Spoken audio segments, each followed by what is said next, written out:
હોવો જોઈએ, વૈજ્ઞાનિક અભિગમ હોવો જોઈએ, એ હંમેશા આગળ કેવી રીતે વધી શકાય એ પ્રકારનો એટીટ્યુડ એની અંદર ડેવલપ થાય એ ખૂબ જરૂરી છે. અને એટીટ્યુડ સારો હોય તો પછી બીજો જે ગુણ છે એ સ્કિલ છે. સ્કિલ એટલે આવડત. આવડતનો મતલબ એ નથી કે માત્ર રેડિયો રિપેર કરવો કે મોટર રિપેર કરવી, કોઈ નવું મશીન બનાવવું.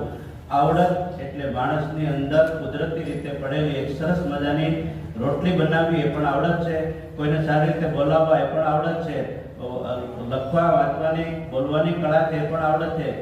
ટૂંકમાં માણસને રોજબરોજ જીવનની અંદર જે જરૂરિયાતો ઊભી થાય છે એ તમામ પ્રકારની આવડત, મોટા ભાગની આવડતો આપણે પરિવારમાં શીખવવાની હોય છે.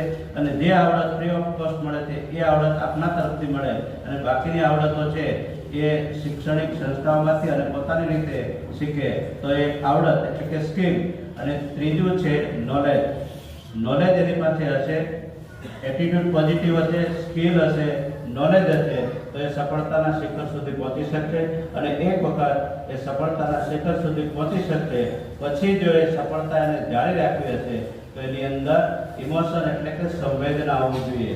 અને સંવેદના એટલે મુનિ મેથડ મારફત જે ગ્રોથ હેબિટ આપણે ડેવલપ કરાવીએ છીએ એ છેલ્લું જે છે એ આપણે પહેલું કરાવીએ છીએ, અને બાકીની વસ્તુ છે એ સાથે ઇન્કોર્પોરેટ થતી જાય છે. તો આપણે સૌ સાથે મળીને આ દીકરીઓનું અને આ દેશનું ભાવિ ઘડવા